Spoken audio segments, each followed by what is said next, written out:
Kaiju इंसानों पर attack करने के लिए ऊपर से आया होता है और ये सभी को मारना शुरू कर देता है, पर ये अभी खतरे की निशानी है। इससे भी ज्यादा और काफी खतरनाक काइजूस दुनिया में आने वाले हैं। और लो भाई, ये सारे के सारे काइजूस इस दुनिया में टपक चुके हैं, जो कि इस पूरी दुनिया का बट्टा बिठाने वाले हैं, यानी कि सभी को काफी आसानी से खत्म कर देंगे। पर इंसान भी हार मानने वालों में से नहीं है। वो भी सारे देशों को इकट्ठा करके एक टीम बनाते हैं, जो कि इन काइजूस को मारने के लिए सामने आ जाती है। लेकिन वो थोड़ा सा ही सफल होते हैं, पर उन्हें काफी ज्यादा खामियाजा भुगतना पड़ता है। पर रुको रुको, शायद यहाँ पर एक ऐसा बच्चा है जो कि आगे चलकर इन काइजूस से ह्यूमैनिटी को बचा सकता है। लेकिन ये बच्चा थोड़ा सा शर्मीला है, कहीं ऐसा ना हो कि आगे चलकर ये बच्चा मीठा निकले।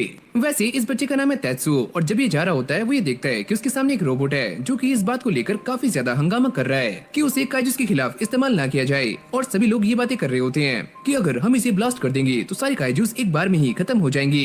जिसके बाद यहाँ पर एक बंदा आता है जो कि इन सभी का मेन रिसर्चर है, और वो ये कहता है कि तुम बस एक प्रोटोटाइप हो और हमने तुम्हें इसलिए बनाया है ताकि हम तुम्हें काइजूस के खिलाफ इस्तेमाल कर पाएं। और साथ ही में ये बंदा कहता है कि हमें ऐसे ही काफी सारे रोबोट्स बनाने चाहिए ताकि कोई भी इंसान लड़ाई में मारा ना जाए। पर ये रोबोट उससे कहता है तुम मेरे साथ ऐसा मत करो, मैं अभी जीना चाहता हूँ। तेत्सुओ जो कि पास में खड़ा हुआ है, और वो भी इन सारी बातों को सुनकर काफी ज्यादा परेशान हो जाता है। पर अगली पल हम ये देखते हैं कि पूरी सिटी में अलार्म बजने शुरू हो जाते हैं, यानी कि काइजूस ने दोबारा से इस सिटी पर अटैक कर दिया है और सारे लोग उनसे बचकर भाग रहे होते हैं। आइयो अम्मा बचा लो रे। लेकिन तेत्सुओ यहाँ से नहीं भागता, और वो जाते ही सीधा इस रोबोट में बैठ जाता है जिसका नाम है स्नोमैन, और वो सारे के सारे कंट्रोल्स अपने हाथ में ले लेता है। स्नोमैन उससे कहता है कि तुम्हें यहाँ पर नहीं होना चाहिए, ये सारा कुछ काफी खतरनाक है, तो तुम यहाँ से चले जाओ। तभी ये बात हमारे सामने आती है कि स्नोमैन एक काफी खतरनाक रोबोट है जो कि कभी भी ब्लास्ट कर सकता है। पर तेत्सुओ उसे अब भी कंट्रोल करने का ट्राई कर रहा होता है क्योंकि वो एक जीनियस है। क्या मैं ऐसे करूँ, क्या ऐसे ऐसे, अरे ओए समझ जा। अब जैसे ही कोजिका बाहर आकर देखता है तो वो ये देखकर काफी हैरान हो जाता है कि उसके बेटे ने इस रोबोट को संभाल लिया है, और उसे भी इस बात पर बिलीव हो जाता है कि उसका बच्चा सच में एक जीनियस है। फिर हमें कुछ टाइम बाद का सीन दिखाया जाता है जहाँ पर एक रिपोर्टर ये बता रही होती है कि यहाँ पर इस काइजू को मार दिया गया है, और जिस रोबोट ने इसे मारा है उसे चलाने वाला एक छोटा सा बच्चा है जिसकी उम्र 9 साल है। और तभी कोजिका सामने आता है और वो ये कहता है कि मैंने ही इसे बनाया है और वो मेरा बेटा है। यहीं से ये सारी बातें सोशल मीडिया पर फैलनी शुरू हो जाती है, यानी कि ये सारी बातें आग की तरह फैल रही होती हैं। ये सारा कुछ देखकर कोजिका ने अपना दिमाग चेंज कर लिया होता है, और वो ये कहता है कि इन दोनों की जोड़ी काफी कमाल की है और हम फ्यूचर में इन दोनों को फाइट करते हुए दोबारा से देखेंगे।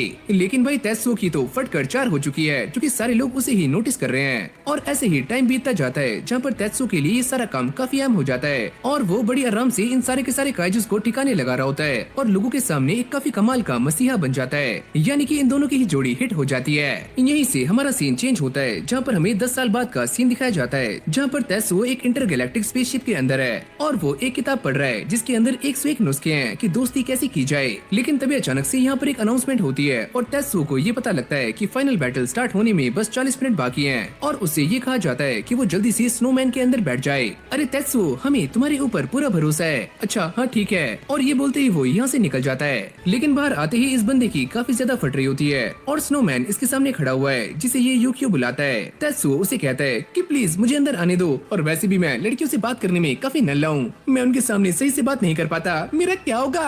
अरे सुनो, तुम्हें हार नहीं माननी है, बस डटे रहो। तेत्सुओ ये बताता है कि यूकियो उसके सामने पिछले 10 सालों से यही सेम बात बार बार रिपीट कर रहा है, और अब तेत्सुओ को काफी गुस्सा आ चुका है, और वो उसे कहता है कि तुम क्या जानते हो कि दोस्ती कैसी होती है। दोस्ती करने के लिए हमारे सामने काफी सारे हर्डल्स होते हैं जिन्हें हमें पार करना पड़ता है, और मैं तो बस बार बार काइजूस से ही फाइट कर रहा हूँ। मिस्ट उसके सामने आती है और वो उससे कहती है कि तुम्हारा ये जहाज काफी जल्दी ही काइजूस के झुंड के पास पहुँच जाएगा, और जैसे ही ऐसा होता है तो हम तुम्हें उस स्पेसशिप से अलग कर देंगे और काइजूस के झुंड के ऊपर एक काफी खतरनाक अटैक करेंगे जिससे वो एक ही बार में खत्म हो जाएंगे। यूकियो इन सभी को इस बात की श्योरिटी देता है कि वो और तेत्सुओ मिलकर इन सारे के सारे काइजूस को अपनी तरफ इकट्ठा करेंगे और उन्हें काफी आराम से ठिकाने लगा देंगे।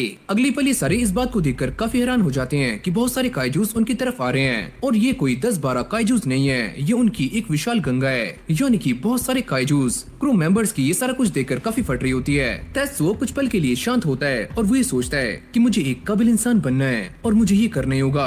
और जैसे यूकियो उससे कहता है कि मालिक सारे काइजूस यहाँ पर आ चुके हैं, और भाई ये सुनते ही तेत्सुओ का मूड पूरी तरह से स्विंग हो जाता है, यानी कि वो अपने फाइट मोड में आ चुका है। वो इन सारे के सारे काइजूस को मारने के लिए 7 स्वॉर्ड अटैक का इस्तेमाल करता है। सभी लोग ये देखकर काफी शॉक थे कि उसने एक साथ काफी सारे काइजूस को मौत के घाट उतार दिया है और ये करना उसके लिए काफी मामूली है। मिस्ट उन सभी को ये बात याद दिलाती है कि तेत्सुओ उनका सेवियर है और इस फाइट को वो ही जीतने वाले हैं। जैसे ये सारे उस पॉइंट तक पहुँचते हैं तो मिस्ट सभी को ये बताती है कि फाइनली हम पहुँच चुके हैं और अब टाइम आ चुका है इन्फिनिटी लेजर को यूज करने का। ये देखकर सभी लोग काफी ज्यादा खुश हो रहे होते हैं और साथ में एक्साइटेड भी। और अगली पल हम ये देखते हैं कि यहाँ पर एक काफी खतरनाक और काफी बड़ा एनर्जी का गोला बनना शुरू हो जाता है, पर अगली पल वो चीज गायब हो जाती है। मिस्ट को ये बताया जाता है कि उनका ये अटैक फेल हो चुका है, यानी कि उनका सिस्टम क्रैश हो चुका है। अभी सारी बातें मिस्ट के दिमाग में चढ़ रही होती हैं और उसे समझ नहीं आता कि ऐसा कैसे हुआ, लेकिन ये तो बस शुरुआत है और अब देखते ही देखते पूरा का पूरा सिक्योरिटी सिस्टम कोलैप्स करना शुरू हो जाता है, यानी कि इस स्पेसशिप की सारी लाइट्स भी बंद हो जाती हैं और कोई भी सिक्योरिटी सिस्टम सही से काम नहीं करता। तेत्सुओ और यूकियो दूर से खड़ी हुई सारा कुछ नोटिस कर रहे होते हैं और तभी अचानक वो देखते हैं कि इस स्पेसशिप में एक काफी खतरनाक ब्लास्ट होता है। तेत्सुओ ये सारा कुछ देखकर हैरान हो गया था और उसे ऐसा लगता है कि शायद से सारे के सारे इंसान मारे जा चुके हैं, पर यूकियो उससे कहता है कि तुम अभी शांत रहो, अगर उसमें कोई भी इंसान जिंदा है तो हमें उन्हें बचाना होगा। पर यूकियो उससे कहता है कि अभी ये फाइट एंड नहीं हुई है और हमें